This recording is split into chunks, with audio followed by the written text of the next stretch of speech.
welcome to the Ghost of Harrenhal. My name's Simon. And I'm Mackelly. Thank you for joining us for episode 81 of our chapter-by-chapter book review of A Song of Ice and Fire by George Martin. Today we'll be discussing chapter 7 of A Clash of Kings, that's Catelyn 1. And as always, we're going to chat about the chapter, and we're going to try not to spoil any future plot points for you. And hopefully, we're going to provide you with some entertainment along the way. We'll summarise what's happened, discuss our thoughts on it, provide some useful background, compare it to the television show, indulge in a little pedantry, and cover some reader mail. Be sure to check out the show notes. They'll provide additional information about the characters and other things of note in this chapter. How are you, Mackelly? I'm doing well. How about you, my friend? I'm alright. Not too bad. Not too bad. Good. I have quite a funny story for you. You'll like this one. So, okay. You usually do have funny stories that I like, so proceed. My brother Rob, who's a listener. Hi, Rob. Shout out to Rob. Contacted me the other day and he said, "Hey, do you remember me coming to you and asking you if I should transfer my pension?"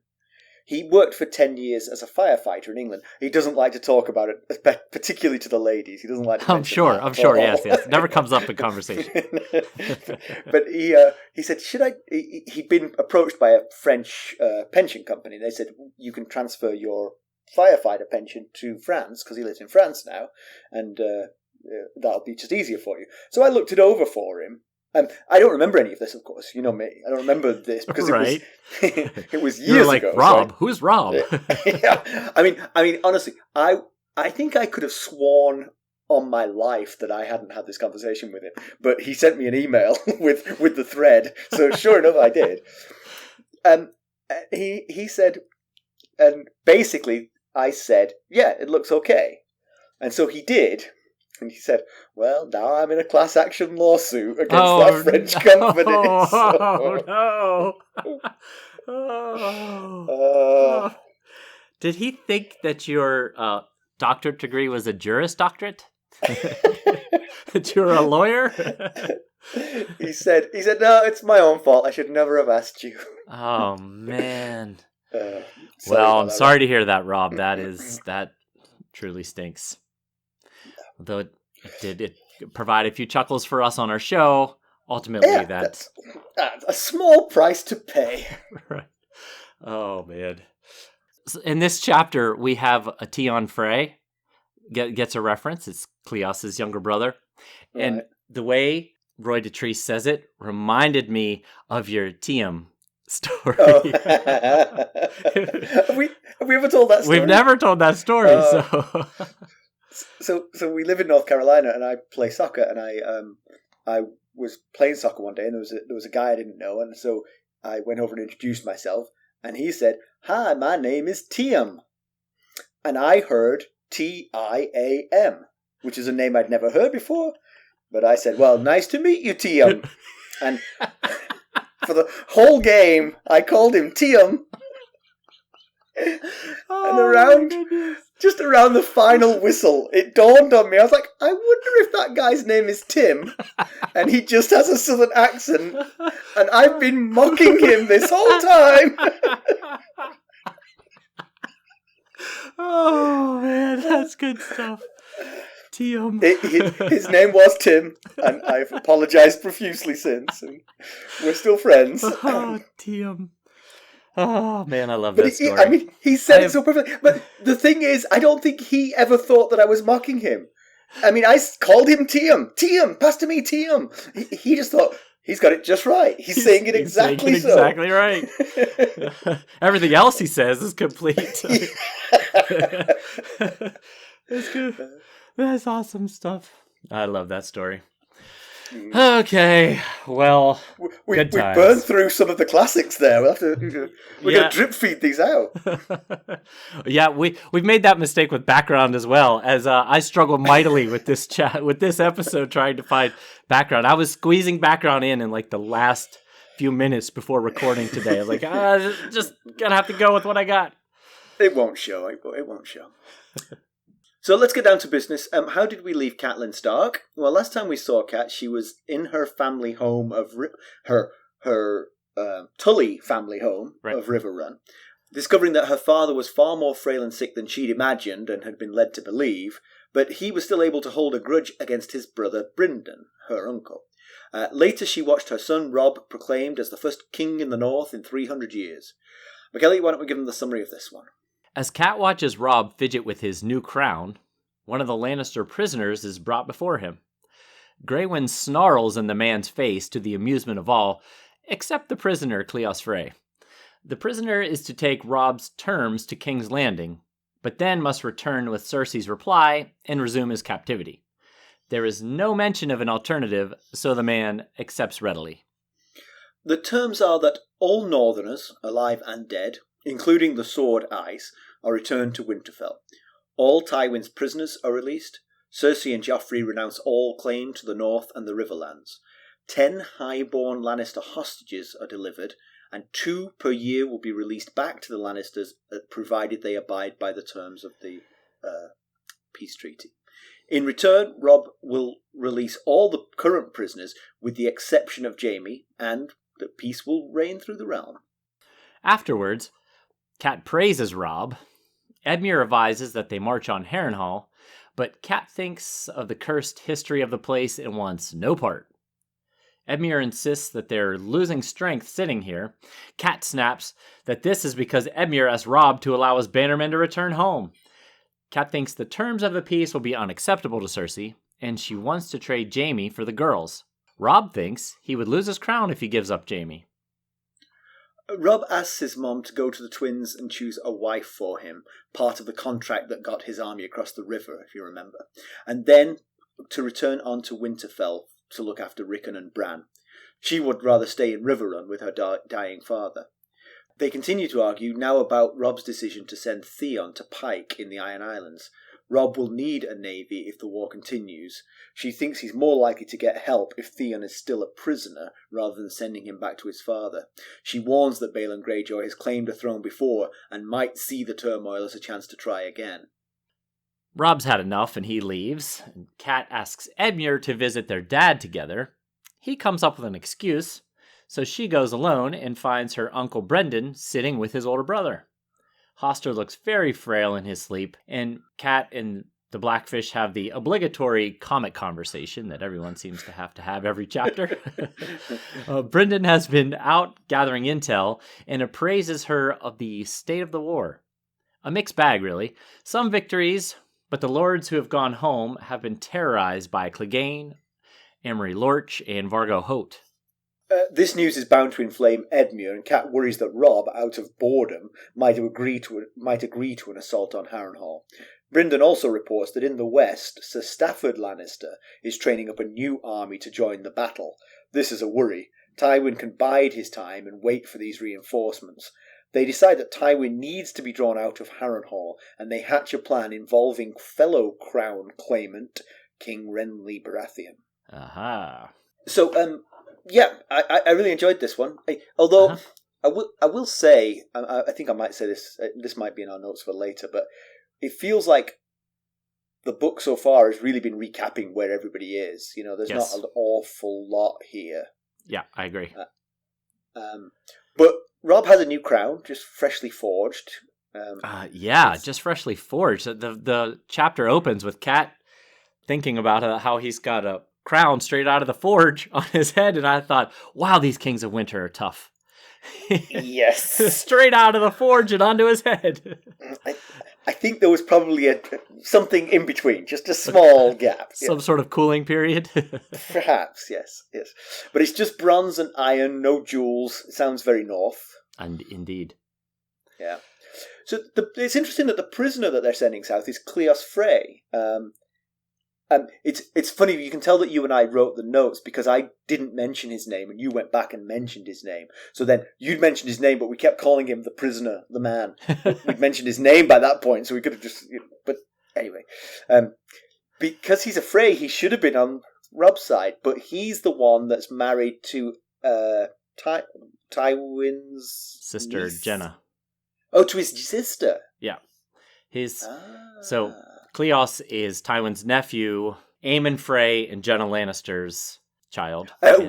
He's the child of the Frey who's married to his sister. Sorry, yes. He's not the one married to his sister. Yes, Aemon Frey his dad, Aemon Frey, is the second son of Lord Walder, so he's kind of an older guy. That's Although Aemon Frey's older brother is here at Riverrun as part of Robb's entourage. In fact, Robb's squire that keeps handing him stuff is also a Frey. So, that's one of the things Robb said is your grandfather pledged loyalty to me, and a lot of your relatives fought on my side, but you chose to fight on the Lannister side, so you are considered a prisoner, not an ally. Yeah. But I felt like they were teasing a little bit in the wording leading up to divulging that it was Cleos Frey, because like you said, they kept referring to him as the prisoner, and then Theon says to him, Neil Lannister. So it leads you at first to believe that it's going to be Jaime, but turns out it's just Cleos Frey. Yeah. So the terms are that Sansa and Arya will be traded for Willem Lannister and Tion Frey, who's not Tiam, he's Tion. Yeah. Willem is the second son of Kevin, who is Tywin's younger brother. And Tion is actually Cleos's younger brother, Aemon's and Jenna's son.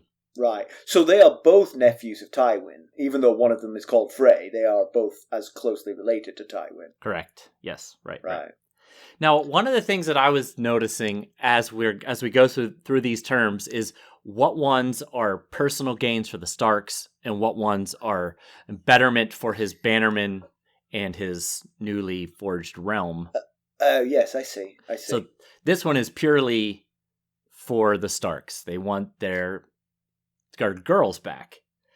Yeah, although, I mean, long-sighted Northern lords might think, well, there are now Stark daughters that we can marry, Good point. I'm not sure they're there yet, though, with their bloodlust for, their losses in war. But but when they calm down and think about it, you're right. Yeah.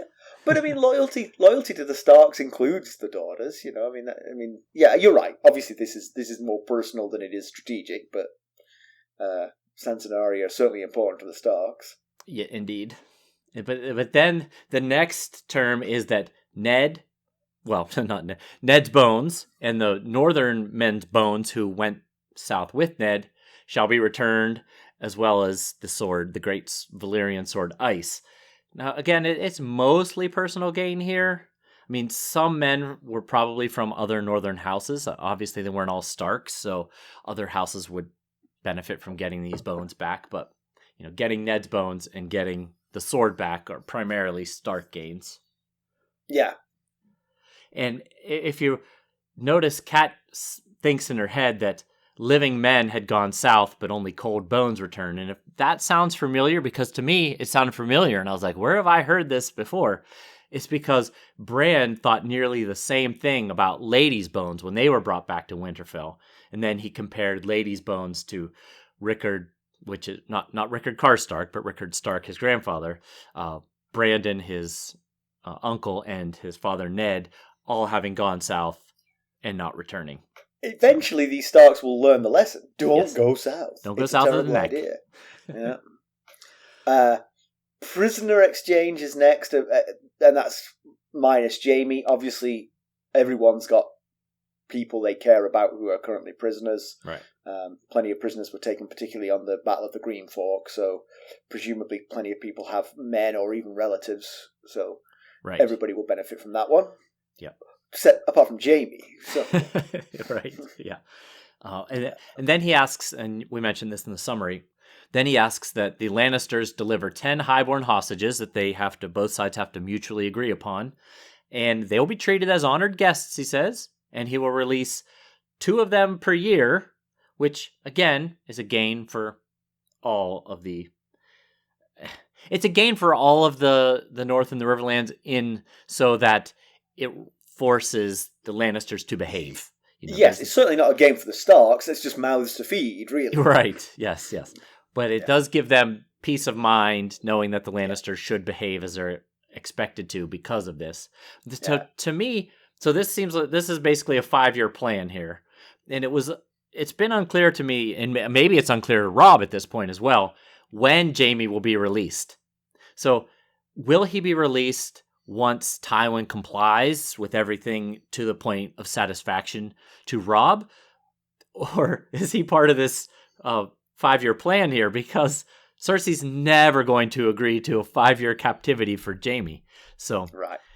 I don't imagine they'll send some children. They won't allow Jaime to be captive for 5 years, not even for 1 year. Right. Yes. But that is it's the fly in the ointment of this whole peace treaty, because the peace treaty is not terrible. It basically, it creates, you've lost a piece of the realm, but you lost a piece of the realm that you were going to have to fight tooth and nail to get back. Right. Not worth it. It's just the north. It's just cold and snowy. Don't even bother about it.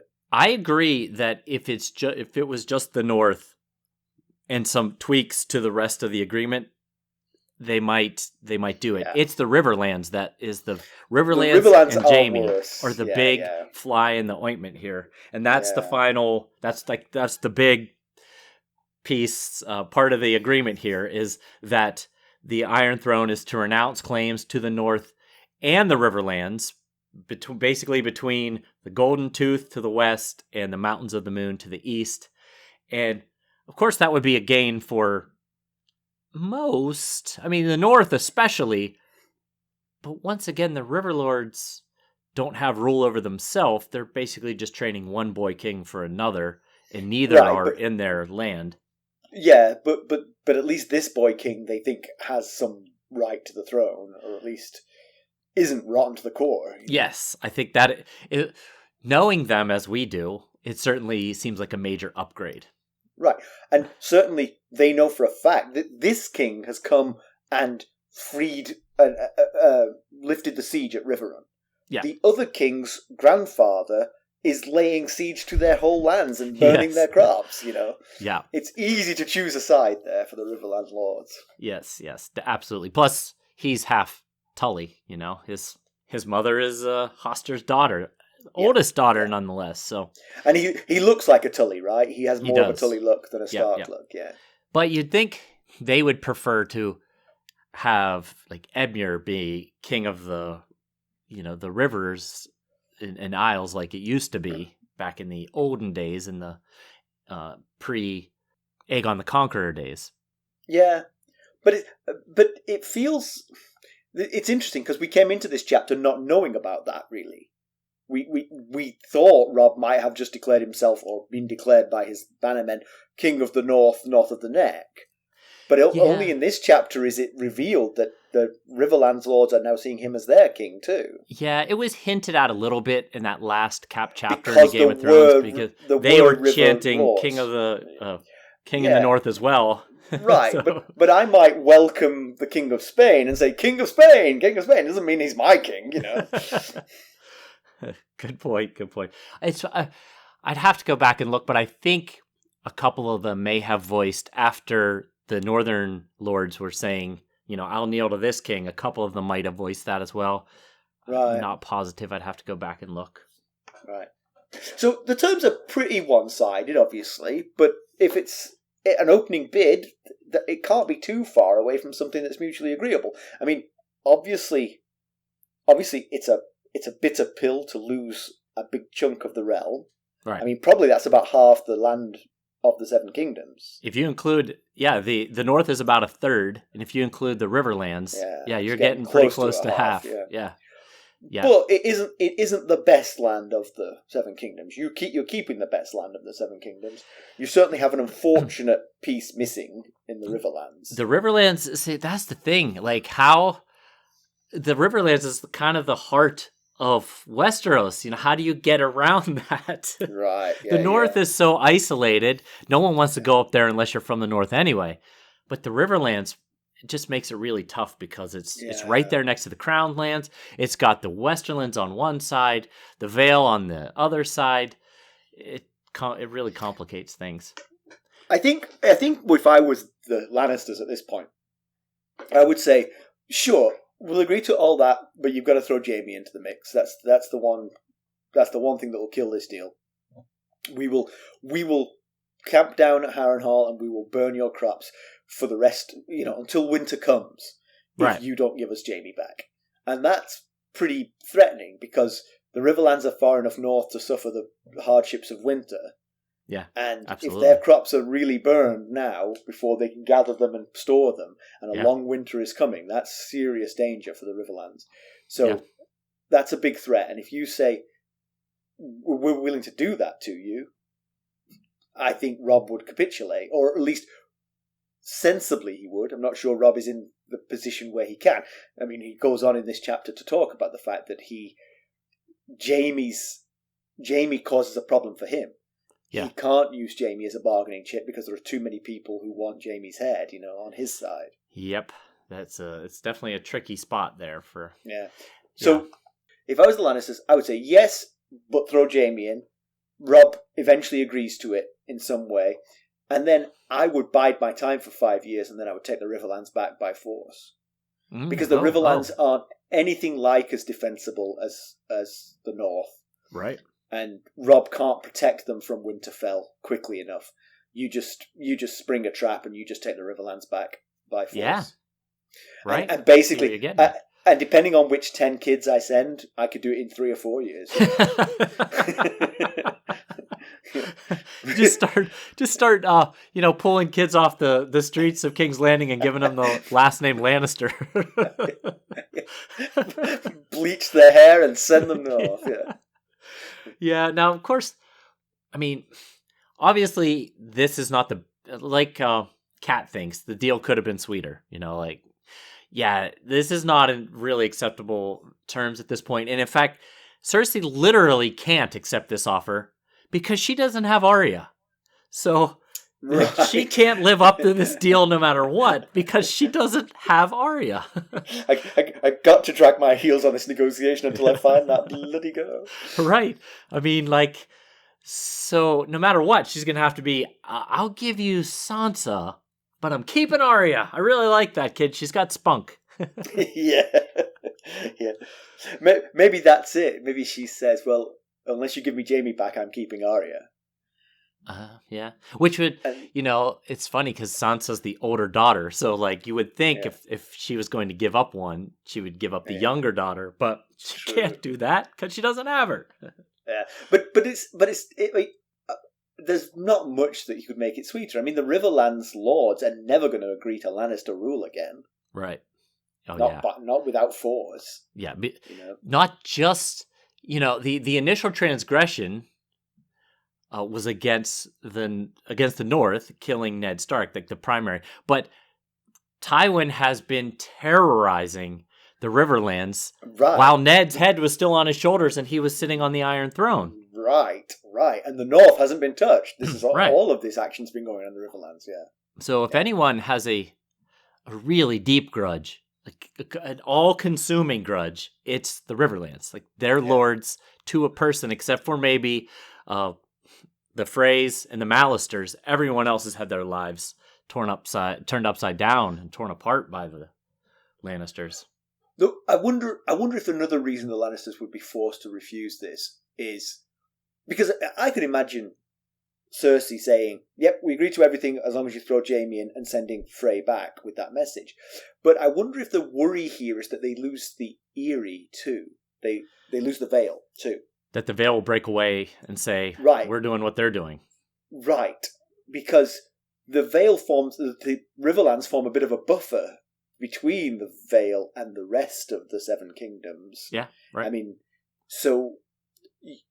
basically what's left of the Seven Kingdoms would be in essentially two pieces, the Vale and everything else. Right. Yes. And she's a Tully by birth. Yeah. It would be very easy for her to choose. And they've got the Bloody Gate, which is very difficult to get past. So almost impenetrable, as they say. Yeah. And absolutely. So maybe she's not a fan of the Lannisters to begin with, Liza. Exactly. And so she can do anything she wants, safe and invulnerable as she is, and the Lannisters must fear that. There must be taxes that would be lost to the realm if they lost that as well. Yeah, like we've talked about, I think maybe in that last chapter of Game of Thrones, it's starting to feel like there's a very real possibility that the realm is going to break into several small kingdoms again, like it was before Aegon the Conqueror. Right. And certainly, the other thing Lysa Arryn might do is declare herself queen. Sure. Not even have her own kingdom. Why not? Yeah. Because she's basically fallen out with Cat anyway, so... Oh, yeah, I would think that's probably how that would go. If they get their way and the Riverlands in the north depart, I'm guessing she creates her own Vale kingdom. And then the next domino then becomes Dorne, because Dorne is also a little bit away from the sort of centre of the Seven Kingdoms, and a little bit different, and a little bit feisty. And if they smell this weakness, so maybe this is why this is completely unacceptable to the... Yeah, maybe. But I don't they know also how they have a it. hatred of the Lannisters. And they have a hatred for the Lannisters, yes. Yeah. Yes, because of Ellie Martell's murder. Exactly. So Cat says to Robb, if your crown is a price to pay for your sister's return, we should willingly pay it. And I can certainly understand that thought. Just to give context to that, because that's just a little bit out of the blue, she says that he has to give up Jaime, and he says, I can't, the lords won't like it. She says, you're the king. And he said, only because they made me the king. Right. And then, she, that's where he said, if I give up Jaime, I could lose the crown. Yeah. And then she says, if your crown is a price to pay for your sister's return, we should willingly pay it. And if they were my kids, I would pay anything to get them back as well, especially when it was my idea that they go in the first place. But she has to remember that these bannermen left the north with the goal of getting their liege lord, Eddard Stark, back, and he's gone now. There's no getting him back. So you have to get in their mind, think, what did they fight, lose loved ones, miss out on harvests at this crucial time? What did they do all that for? And being part of the start of a new kingdom, that might very well be worth all this hardship that they're going through. Getting the Stark girls back might feel less worth it to them. But let me rephrase that to give the opposite point of view. If your king's sisters get taken captive by somebody, you should go to war with those people. Yeah, certainly make that argument. Yeah. So, and again, I mean, I think I'm going to make this point several times before this episode is up. But the Northern Lords can't get what they came for, because what they came for is gone. Right. So they've got to settle for something. And keeping Jaime Lannister a prisoner forever is not an option. It's not. And you're right. So you've got two options. You release him, or you pull a Joffrey Baratheon and you kill him. Yep. And you want to be better than Joffrey. And it's not going to solve anything. I know, vengeance, it's easy to sit and look objectively at vengeance. But when you're seeking this vengeance, maybe you don't always think clearly. But I was thinking about if he gave up his crown to get the girls back. From Robb's personal perspective, it might not be the worst thing. I mean, if they get their general, like, things just go back to the way. There's 7 kingdoms, and they theoretically owe fealty to the crown. The North has such little interaction with the Iron Throne anyway, and so you sue to remain Warden of the North. Lannisters lay down their weapons, give up Sansa, and discover that they don't have Arya. Get Ned's bones and the hostage swap and all that. Go and you marry a Frey girl, and you just go back to being Lord of Winterfell. It's not, from his perspective, not that awful. All right, but there's the rub. It's not really his kingship that's at stake here. It's his being above the rest of them. I mean, that's the thing. He was their leader before. They've now just changed his title. You're right. Yeah. So that's what's at stake. Because if he doesn't do what they want and they rebel against him, they're not just going to knock him back down to Lord of Winterfell, liege lord. They're going to knock him down to, we're actually going to put Great John Umber as King of the North. Could be. Yeah, that's definitely a fear that he'd have to consider. Right, but here, let me allay that fear. The Starks have been in charge of the North for thousands of years. Suing for peace in a way that didn't quite hit all of the points that you wanted is not a reason to break that. I field. agree. Yeah. It really isn't. And Robb shouldn't worry about it. But he has got one worry. One thing we didn't mention in the summary is that Rickard Karstark, one of his chief lords, walked out before hearing the terms of the peace deal. He wants he has no interest in the peace deal because Jaime Lannister personally killed 2 of his sons in the Whispering Woods. Yeah. And so the only thing he wants is Jaime Lannister to be put to death. Right. And That's before we get to Rickard Karstark, anyway, what I was going to say was that, the Bannermen won't likely see it quite as rosy as the picture I painted for Robb's life there. But they might not be like, yeah, this is cool, let's just do that. But like you said, yes, I agree. Some minor tweaks to this whole thing, they're not going to bail on him as their... Right. Yeah, I mean, what's in it for them to strip him of the kingship? He goes back to being one of the lords of the Seven Kingdoms, and now they pay taxes to the Iron Throne. All they've done is raise their tax rate by stripping him of the kingship. Yeah. It's not worth it. No. But Kat says that, so while they're having this debate about the girls versus Jaime Lannister, Kat says that Robb won't trade the girls because girls aren't important enough. And this is her, she can see in Robb's eyes that it hurt him. And on some level, I agree. This is clearly a very misogynistic society, but I'm not so sure in this particular case that that's what's going on here. If the 2 Stark siblings that were held captive were Bran and Rickon, I don't know that it would be a different outcome here. Yeah, that's a good point. I mean, the only thing is, of course, if it was Bran and Rickon, then the Stark line would be quite thin at this point. Because Robb would be the only free Stark male available. And if anything happened to him in battle, the Stark line could be lost. So that might give a bit more impetus to that. The male, yes, yeah. I do agree with you in principle, though. Sansa and Arya were back in Winterfell. At least they could marry and have kids. But yes, the male Stark line would end. Right, but they wouldn't be Starks, right? Yes. But I do agree. I certainly agree with you in principle that they wouldn't really change the situation. But again, I think if you take a different view of it, you take the view that Robb Stark is king of the North, and 2 of his brothers get taken captive by a foreign force. You go after them. I mean, that's what a king would do, And he would expect his bannermen to come with him, Yeah, absolutely. I think the Dornish would tell you about such grievances with Elia Martell. Right. Now, they didn't go to war to separate from the realm, but there's certainly... Well, we don't know what they're saying down there in Dorne, but we have a feeling that wound is festering. Yes, right. So yeah, Robb said, they made me king, they can abandon him just as easily. Yeah, so Lord Karstark refused to even to listen to the peace offer. He lost both of his younger sons, Torrhen and Eddard, at the hands of Jaime. And his older son, Harrenhal, was taken hostage at the battle on the Green Fork. He was a member of Roose Bolton's force that was defeated by Tywin. So here's the thing. If he'd stayed to listen to this deal, he'd be getting his son and heir back if this deal was accepted. True. Yes. It feels like that's a reason to be behind this deal. No matter how mad you are at Jaime. And it's not like Jaime murdered them. He killed them in battle.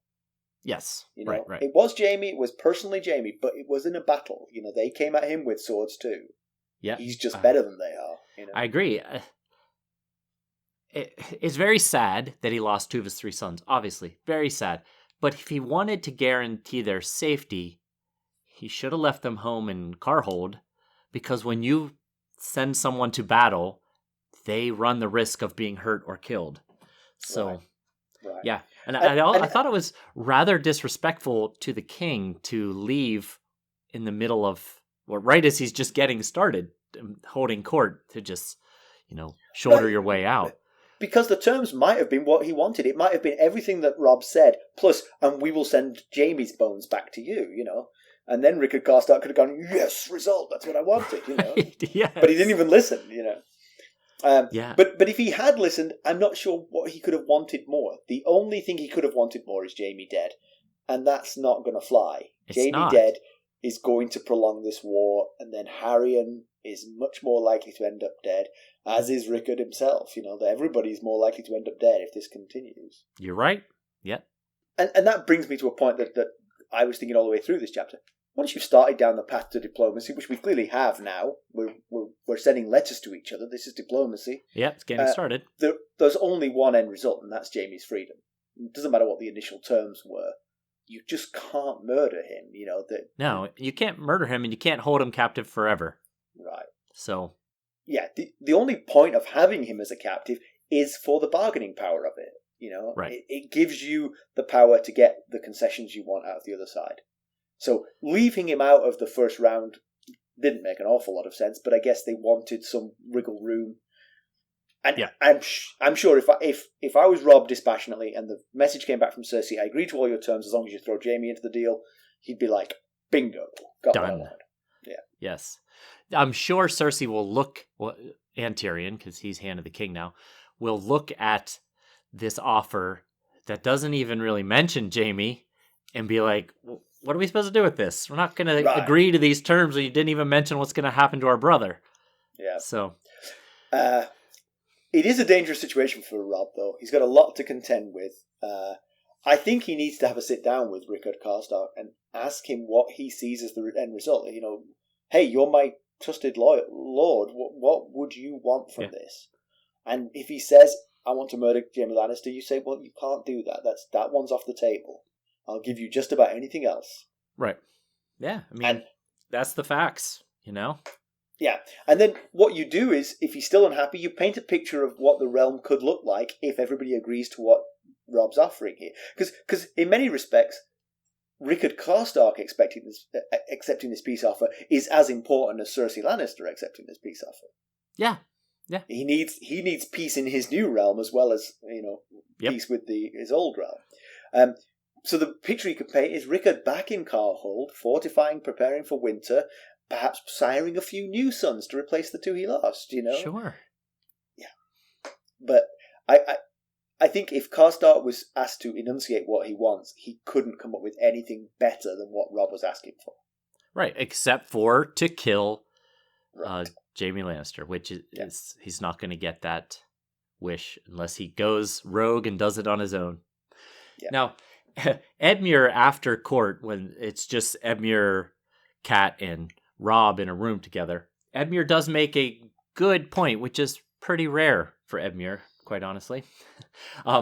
He mentions that the Karstarks are one of the closest bannermen to the Starks. In fact, they're descendants. He doesn't mention this, but I'm telling you, they are descendants of the Starks.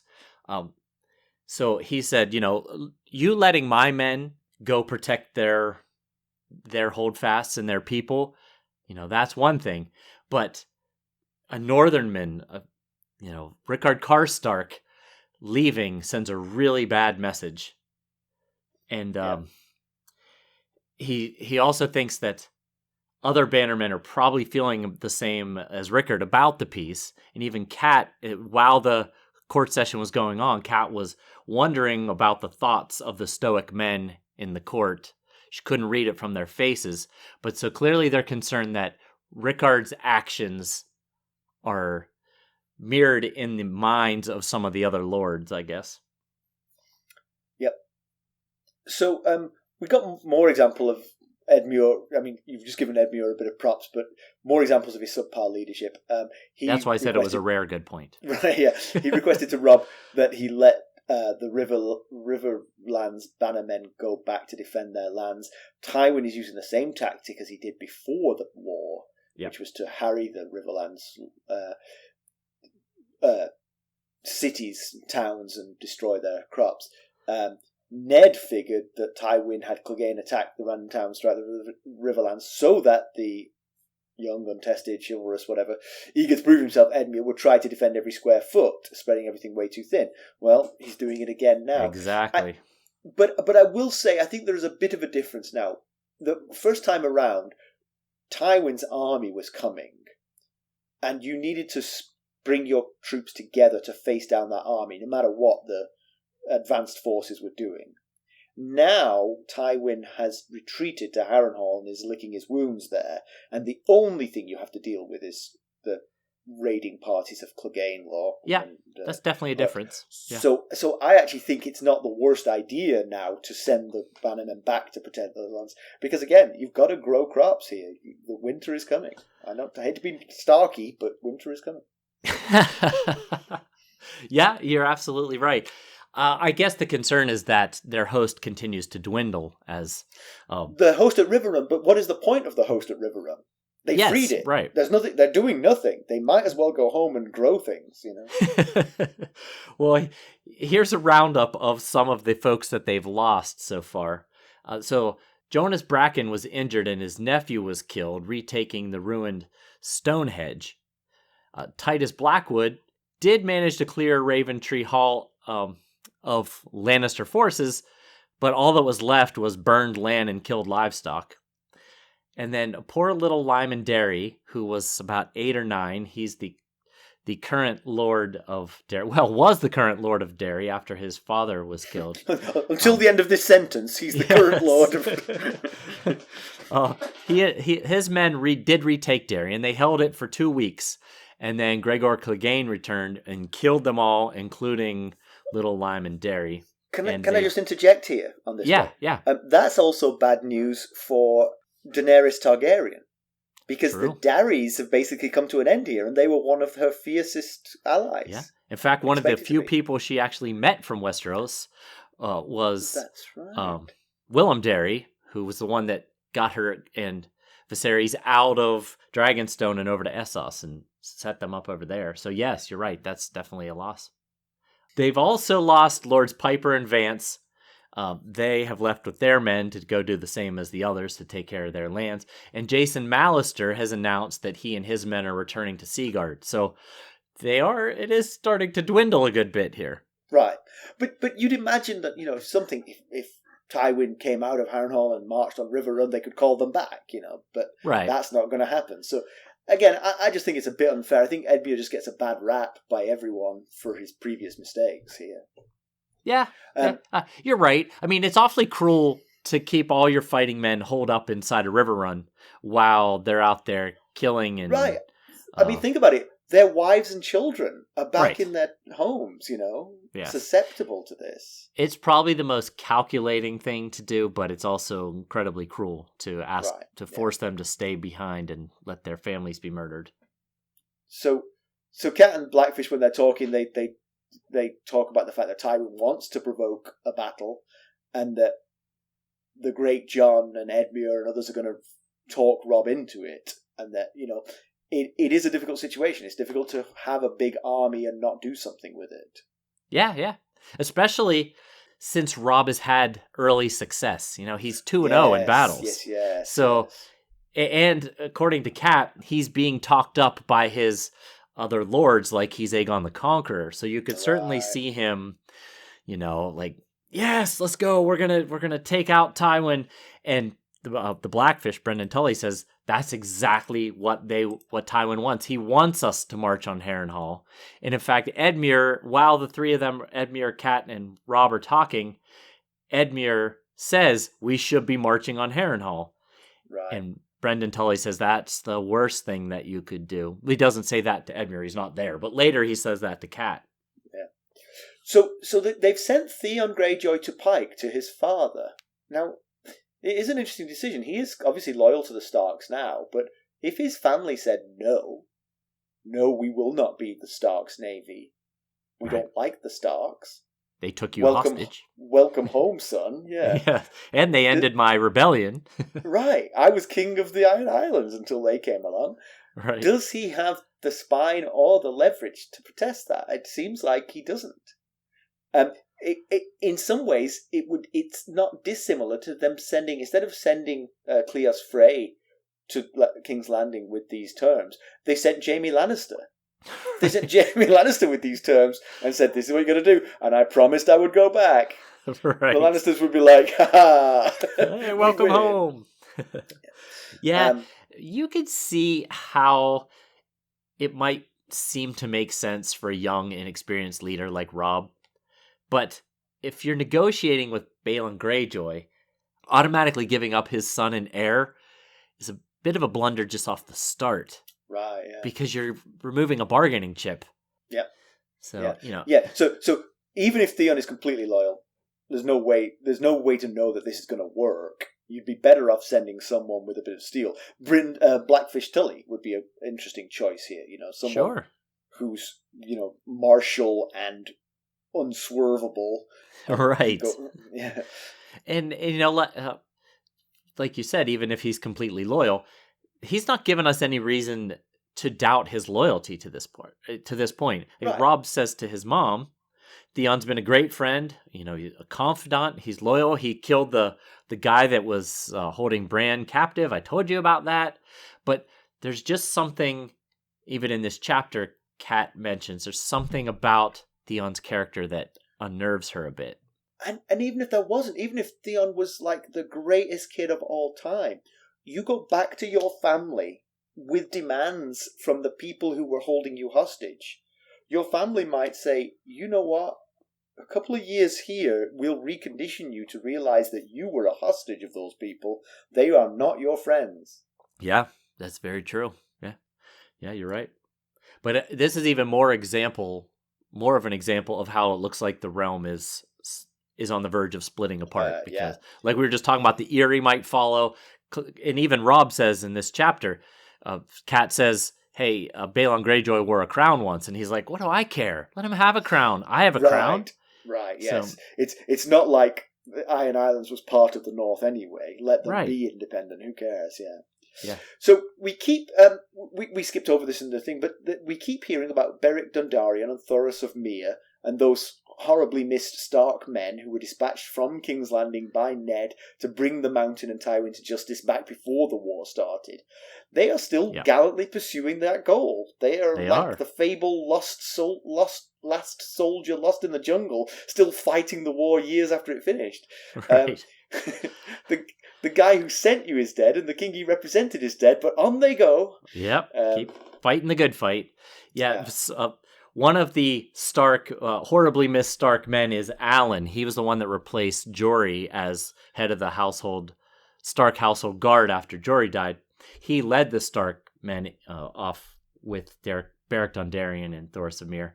And we know that a lot of the Stark men died at the battle at Mummer's Ford, but there's no word of whether Alan died or not. So one thing actually that's just a little bit interesting to focus on here is there's rumours from, this is all from Brynden Tully's intel from further south, that Sir Burton Crakehall claims to have killed Beric Dondarrion, but then was later ambushed and killed himself by Beric Dondarrion.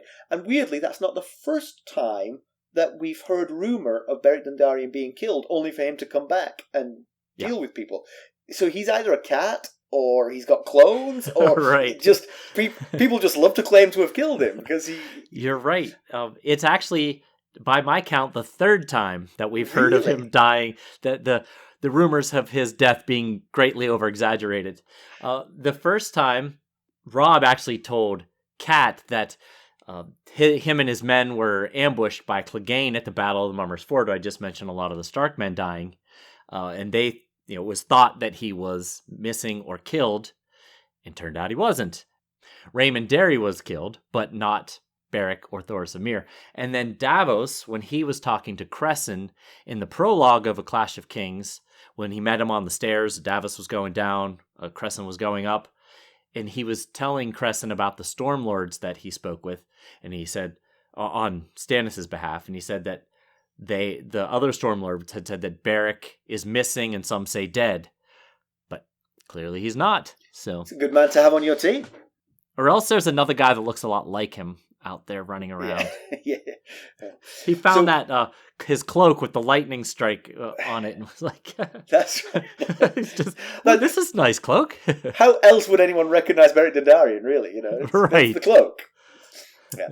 So Stafford Lannister is the Lannister who's building a new army over in the west. He's Tywin's first cousin. Their fathers were brothers. He's also brother to Tywin's wife, Joanna. Joanna was Tywin's wife and his cousin. So he was both brother-in-law and cousin. Brother-in-law and cousin, yes. Or he is brother-in-law and cousin to Tywin Lannister. Yes. army is going to be comprised entirely of the remnants of the West, which is presumably thin pickings at this point, the people who weren't fit to be in the first army. But sellswords, the Lannisters are rich, so they're bribing sellsword groups to come to them. Yeah. It'll take some time for that to be ready, and we did see in the Battle of the Camps that sellswords aren't always completely trustworthy. Right. Yeah, they fled. That camp fled. That's when Kevin said, I told him not to get mixed up with sellswords. Yeah. Now they get mixed up with sellswords again. So Robb's got some time, but if he doesn't act soon, he could end up being stuck between two Lannister armies. Yeah. So it seems like maybe a proactive attack on this new army before it becomes a true seasoned army. It might serve possibly two purposes here. One, it would squash this new threat of this new army being built. Two, it would also threaten Lannisport and Casterly Rock, which might force Tywin to have to leave Harrenhal to go defend his home.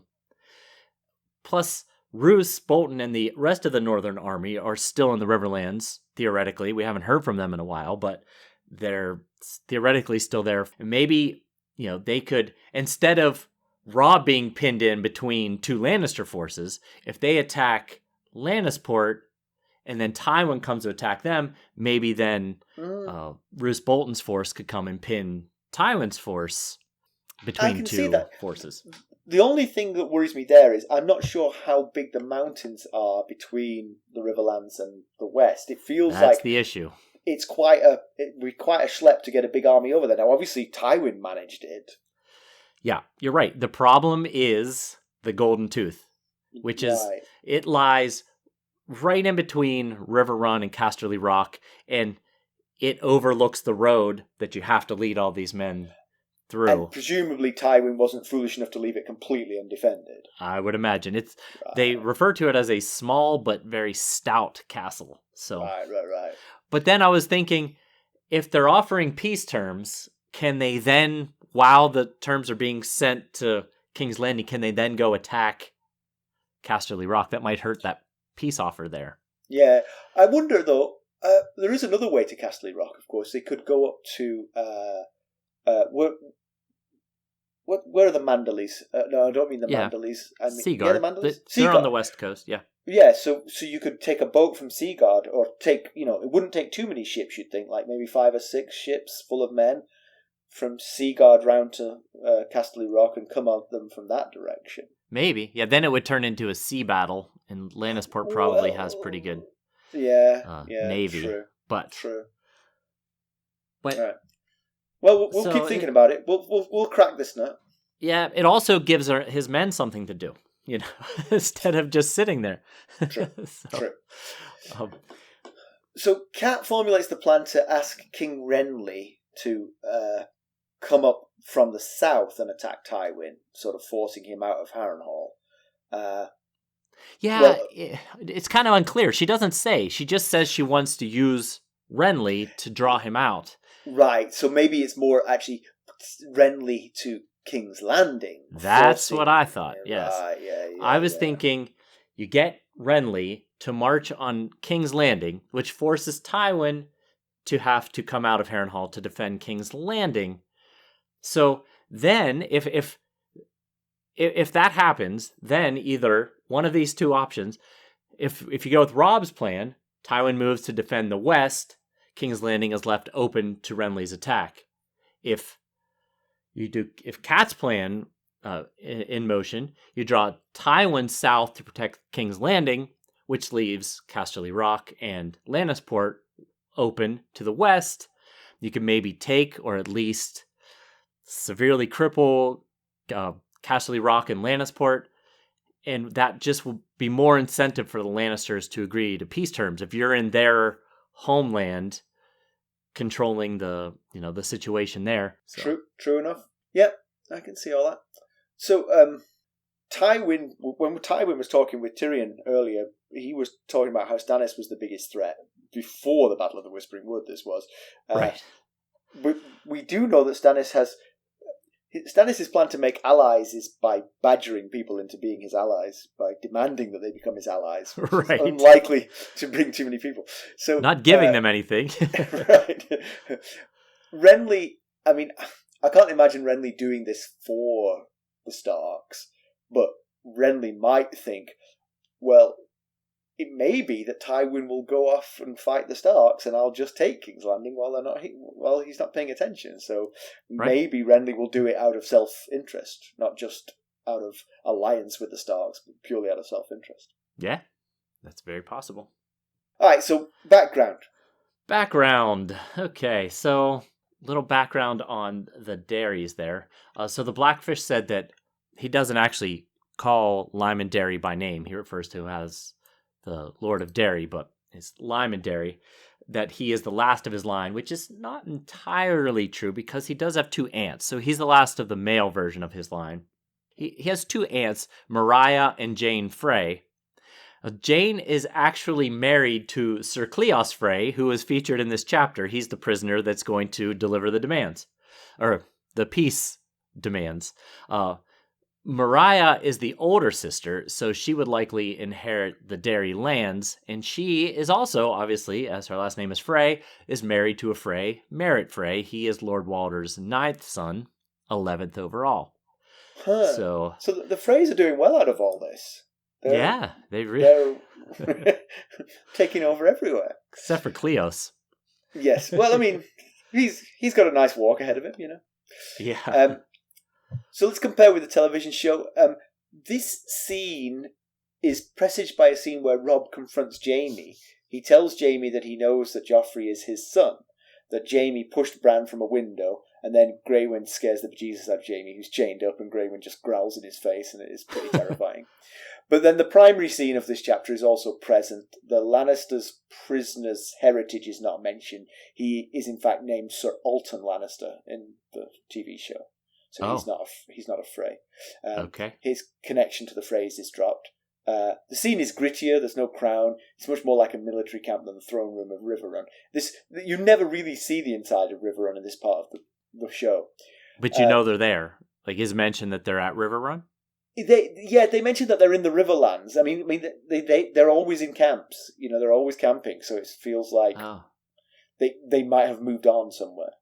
But it's not explained. Theon hasn't gone. He's present. And then Theon actually agitates for the inclusion of his family in the war. It's him that says to Robb, send me to the Iron Islands and I'll bring you back a navy. Oh. It's possible that that's how this came about. We don't know from the We don't know, but that's book. how they pitched it in the show. Yeah. Kat later argues that she doesn't even want Balon Greyjoy as an ally. Not just that he's not to be trusted, but that she wouldn't want him if he did say he was an ally. That's how much of a snake she sees him as. Right. She makes an impassioned plea for the girls, and she argues that she should go home to Bran and Rickon, and it's Robb who wants Kat to go south to enlist Renly's help. Oh, so they okay. completely flipped that around. Yeah, they did. For some reason, yeah.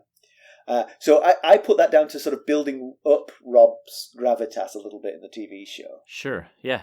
He's thinking the strategic thoughts, and you know that's how I saw that. Uh-huh. So that's about it. Pedantry, I've mentioned this on the way. I think they're a bit unfair on Edmure. If you don't think that his bannermen should be dispersed, then don't allow it. Don't let it happen and then blame him when it backfires. That's a solid point. Yep. Yeah. He asked and Robb agreed. So, yeah, you're right. News and notes. We have any reviews that we want to read out?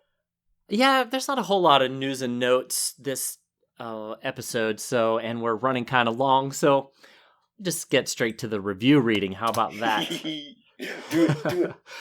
So this review is from Kate _, and this is from podchaser.com. And it goes like this. I've tried a couple of A Song of Ice and Fire podcasts, having started rereading the series in lockdown. And this one is definitely the best. I'm sure she was thinking it just how I said it right there when she wrote it. Indubitably. Yes. Simon and Mackelly provide really useful background information and insights. The sound quality is good, and they don't get off on massive, irrelevant tangents. not sure how old this review might be. we shouldn't have put this particular review in this episode, I feel. Yes. Then she goes on, it's perfect for anyone new or familiar to the Song of Ice and Fire or a Game of Thrones world. And if you've read them like me, you'll find yourself discovering things about the characters in the story you never knew before. Great podcast. Keep going, guys. I don't know if it's the same for you, but I get so excited when you read these out. I do too. I get excited tracking a good one down. I mean, they're all good, but tracking down one to use on the show gets very exciting. That is great. Thank you, Kate. We appreciate it. Thank you, Kate. Yes, absolutely. Okay. So let's conclude. So, like I said, everybody in the book appears to be in a holding pattern.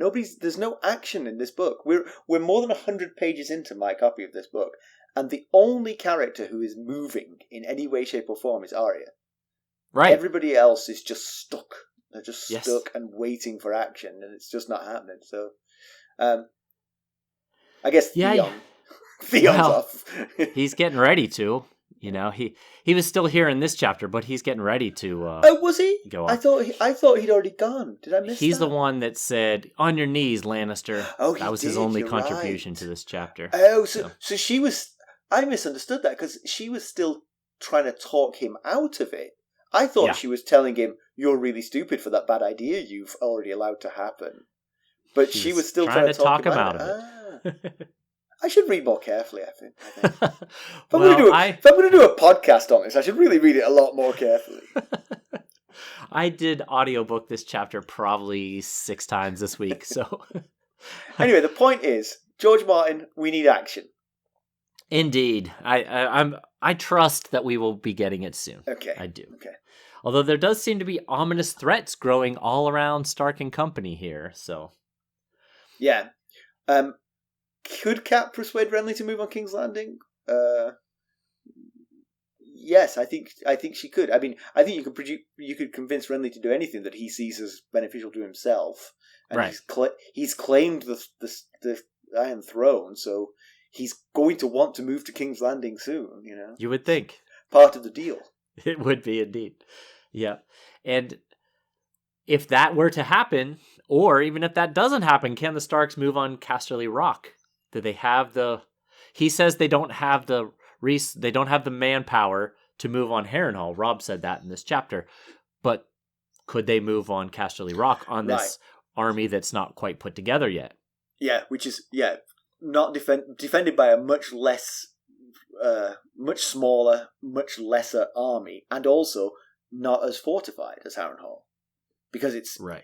I don't think Casterly Rock and Lannisport are particularly afraid of attacks from land because they're surrounded by mountains and they're coastal. Yeah, exactly. Yeah. So right. Tywin can only respond to one of those threats. So if they do both, yes, he can can't do. He can only effectively respond to one.